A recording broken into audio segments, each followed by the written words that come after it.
उद्धव ठाकरेंना अखेरीस 4 दिवसांनी आठवलेलं दिसतंय की आपल्याला नागपुरात जायला हवं. आपण विधान परिषदेचे सदस्यही आहोत आणि नागपुरात विधान परिषदेचं अधिवेशनही चालू आहे.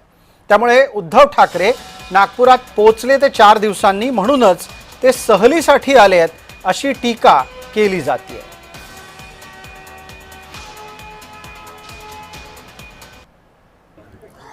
माझ्यासोबत भाजपचे आमदार परिणी फुके आहेत. काय सांगाल परिणीजी, ज्या पद्धतीने आज उद्धव ठाकरे यांनी टीका केलेली आहे, या अधिवेशनमध्ये जे आहे ते कुठं शेतकऱ्याच्या विषयावर चर्चा होताना दिसत नाही.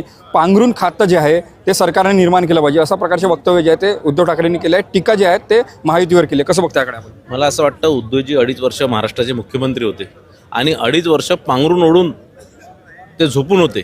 कधीच मंत्रालयात आले नाही, कोणती मिटिंग घेतली नाही, कोणते विकास कामं केली नाही, शेतकऱ्यांना मदत केली नाही.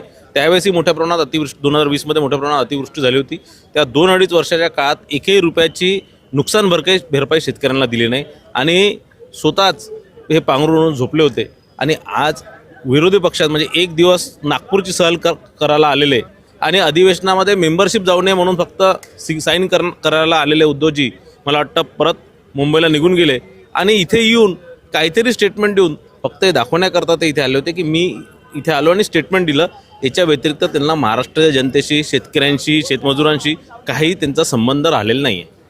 मला असं वाटतं उद्धवजींसोबतच बसून किरण रिजिजूंनी गोमांस खाल्ला असणार म्हणून उद्धवजी इतक्या अधिकाऱ्यांनी सांगून शकून राहिले की किरण रिजिजू गोमांस खातात म्हणून. आणि उद्धवजींचे जे हाल झाले, आज जे त्यांच्या पक्षाचे हाल झाले की ज्या प्रकारे महाराष्ट्र जनतेने त्यांच्या पक्षाला नाकारलं, हे त्यांनी स्वर्गीय हिंदू हृदय सम्राट बाळासाहेब ठाकरे यांचं हिंदुत्व विसरल्यामुळे त्यांचे हाल झाले. आणि अमित शहानी जर त्यांना हिंदुत्वाची शिकवण दिली आणि त्यांनी जर ती एका चांगल्या शिष्यासारखी ती स्वीकृत केली तर मला असं वाटतं उद्धवजीचे परत चांगले दिवस येऊ शकतात. हे होते आपल्यासोबत भाजप आमदार परिणी फुके. कॅमेरामन दीपसह तेजस मोतुरे, जय महाराष्ट्र न्यूज, नागपूर.